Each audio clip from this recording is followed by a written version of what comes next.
3 times bigger than the Three Gorges Dam, will China's newest massive infrastructure project have major geopolitical consequences? Construction on the Motuo Hydropower Station has kicked off in the Tibetan Plateau. It will give China control over waterways feeding India and Bangladesh, with one think tank claiming Beijing will have a chokehold on India's economy. So can China balance its energy ambitions with its neighbors' grave concerns while protecting millions of lives downstream? I'm Andrea Sankey, and today's newsmaker is the Motuo Dam.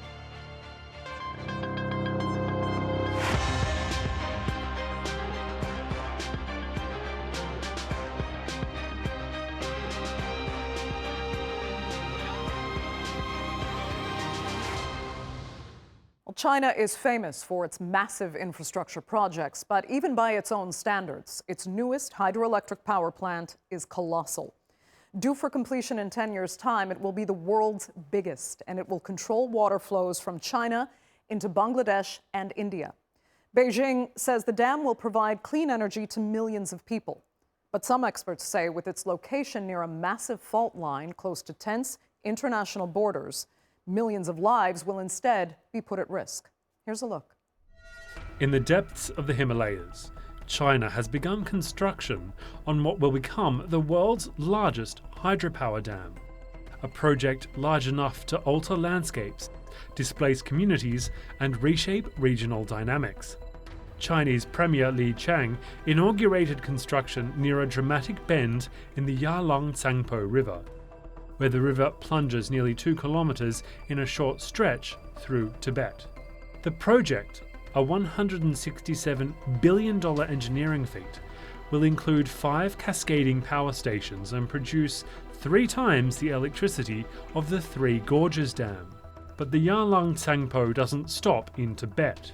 It flows into India as the Siang and then becomes the Brahmaputra, a lifeline for millions across northeast India and Bangladesh. For downstream nations, the implications are enormous, from irrigation to food security and even to geopolitical stability.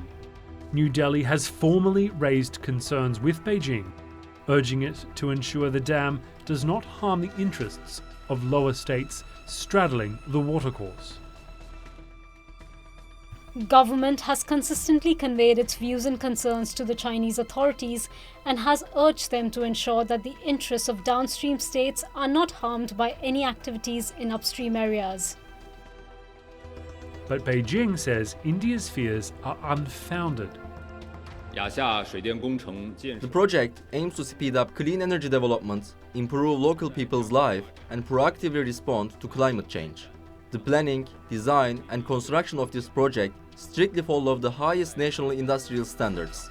The construction of the project will help prevent and mitigate disasters along the entire Yarlung-Tsangpo River and will not adversely affect downstream regions.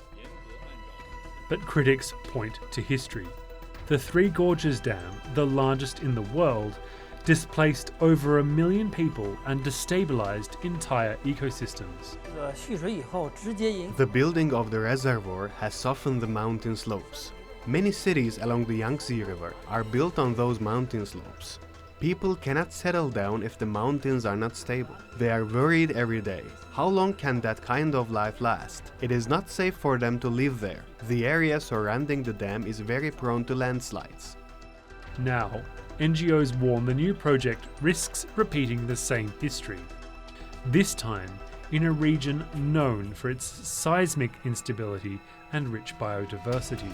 India has called the dam a ticking water bomb, warning that sudden releases could wipe out entire communities.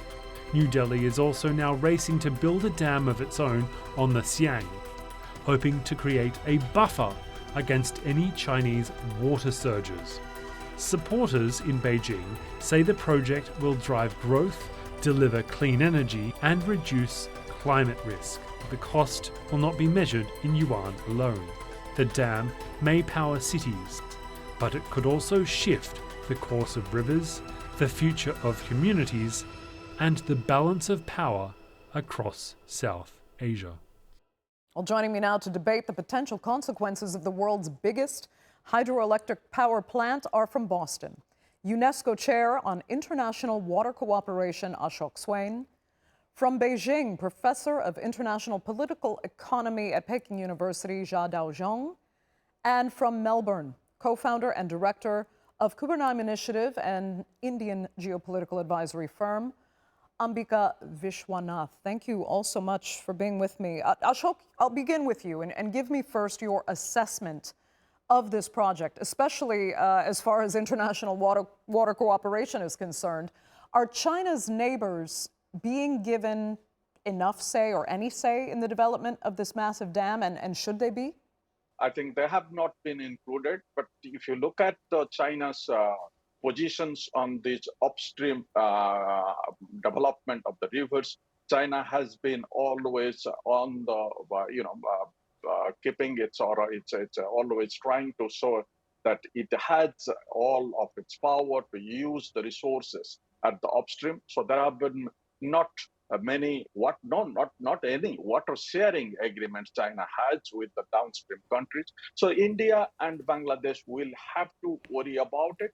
As you know, there are all these kind of things that when the dam is being built in a tectonic plates area will be also kind of the gorges are very steep. There will be landslides. There are all kinds of things will come in. And this is a huge dam. There is a kind of environmental impact assessment, how it has been done, that no one knows. But given that, so India and Bangladesh will have issues.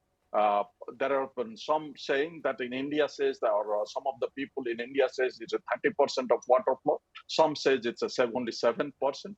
But to look at it, there are two things which India needs to aware or remain to be worried about.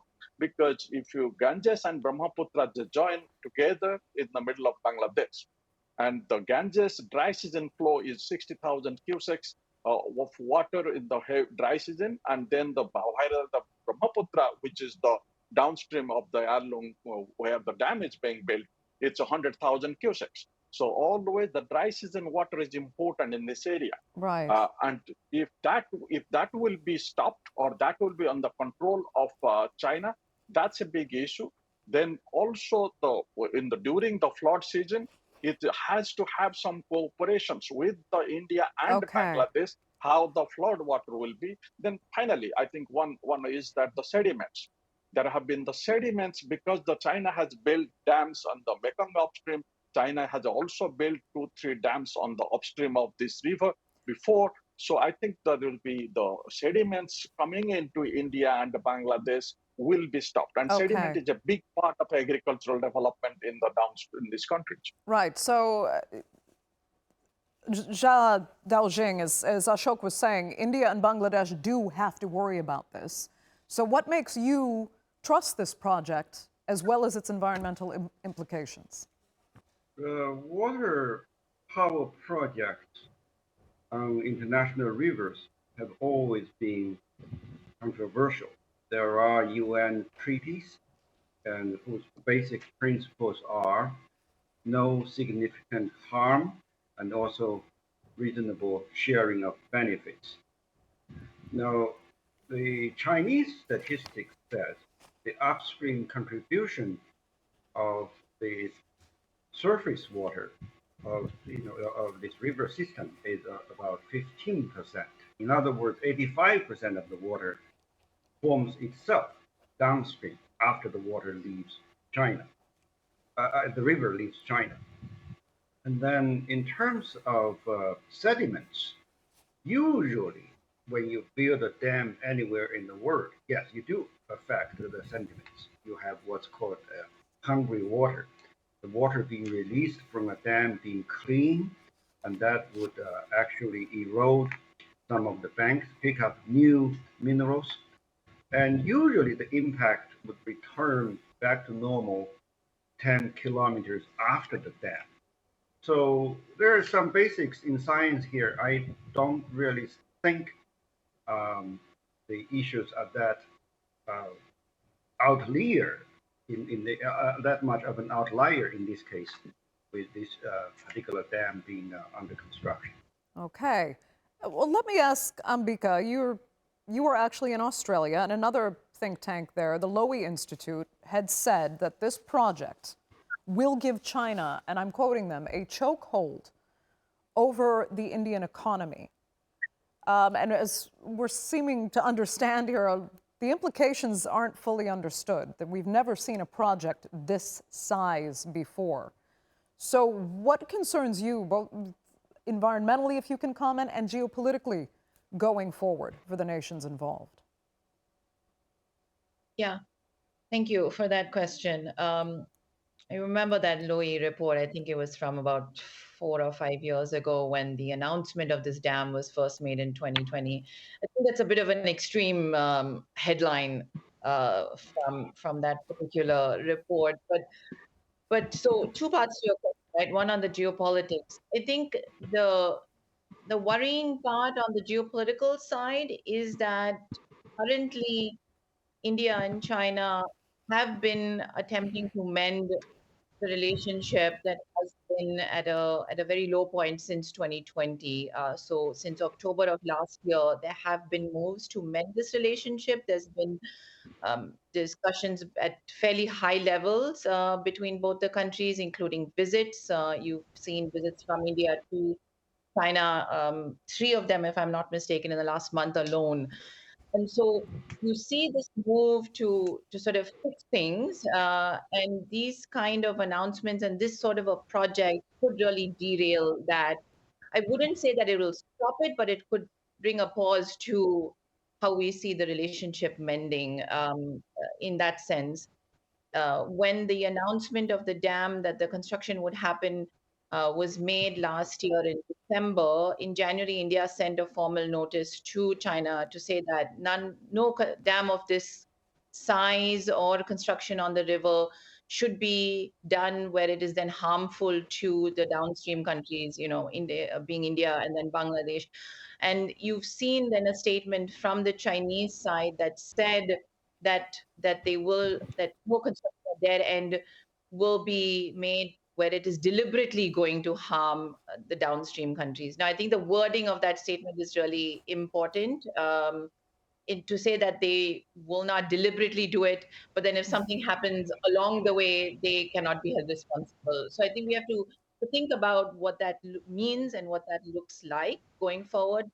There is a huge paucity of information right now as to how long the construction of the dam will take. They're saying it will be finished by 2030, but there is not enough information to know this.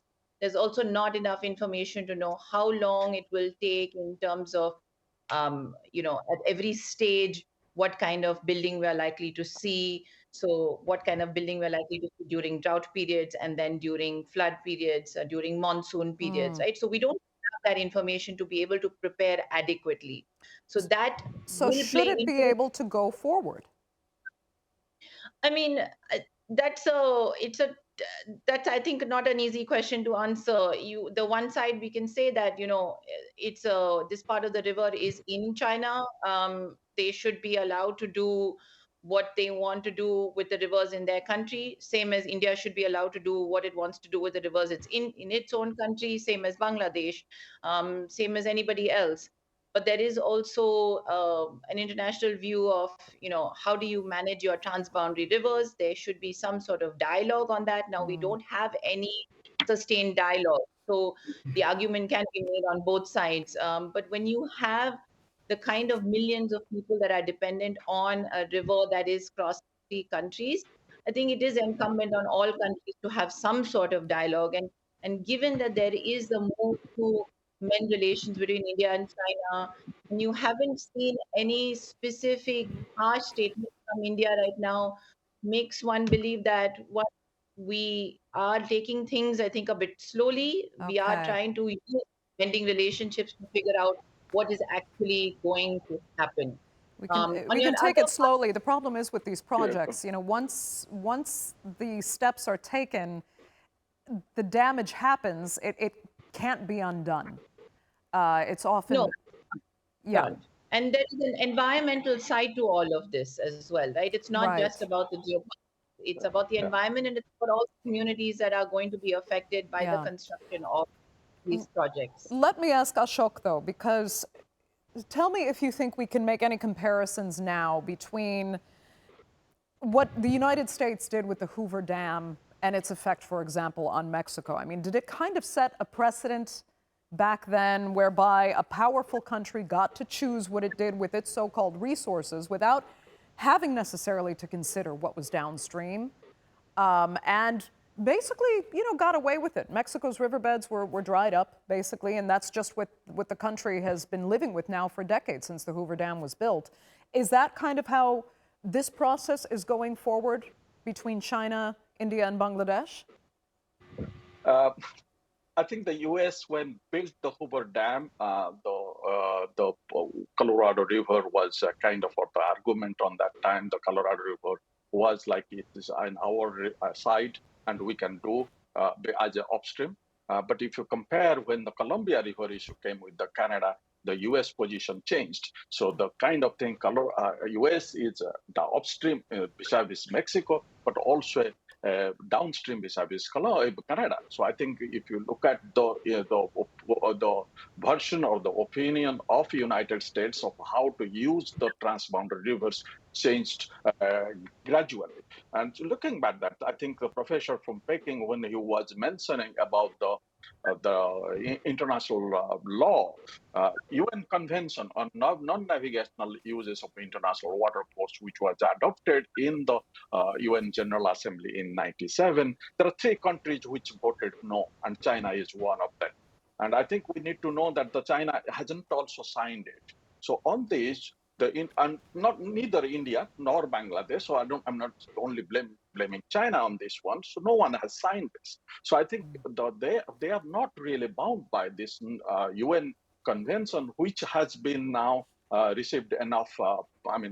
10 years, 5 years back, which they got it and become or some kind of the norm to use or the international law to use the international water. Coming back then, I think we need to realize that besides the other issue, the India, if you look at it since 1970s, had a plan as per the river linking project to divert the water in the dry season from Brahmaputra to the mainland. So for that, you need the canals to build. But that Bangladesh has opposed, and that hasn't taken place. So once the China built this dam, then these kind of projects or the planning which has been there to river linking project in India will never happen. I'm not justifying that should happen, but this will be one of the things which will be. Another issue is now India has taken a position on Indus vis-a-vis Pakistan, that the river goes through it. So the India, Pakistan have an agreement since 1960, and India has taken a position that it will remain, it has gone out of that agreement for some time. So since the last few months. So this might be another issue of China might use that argument, saying that if you weaponize water on Indus, yourself claiming that you are upstream, we can weaponize our upstream water vis-a-vis you when you have a problem with Bangladesh or Nepal or with Pakistan. Professor, I saw you agree and disagree with some points there. I'll let you respond. Go ahead. Well, you can always talk about intent. That's going to be endless. It's very important to come back to some of the basics. Different from the dam on the Indus River, for example, this is not going to be a dam that has power generation facilities directly attached to it. It's going to be what's called a run-of-the-river dam. It's not short. It's still 100 meters, according to plan. But nevertheless, the power generation is going to be done through tunneling. Now, the mega size, 300 billion kilowatts, inspires a lot of the imagination. But that comes after a cascade of 5 stations using the same headwater that's going to be diverted from a corner of the river. Now, there are 2 projects of a similar design where, in terms of water in terms of environmental impact that can be used as for cross-reference. One is the Jinhong Dam, that's between China and before the river enters from China to Laos. That dam stops about 30% of the flow, 70% continues. And this dam on the Yalongzhangbo River near Motuo is going to be likewise not a complete blockage of the river. Can't afford that either.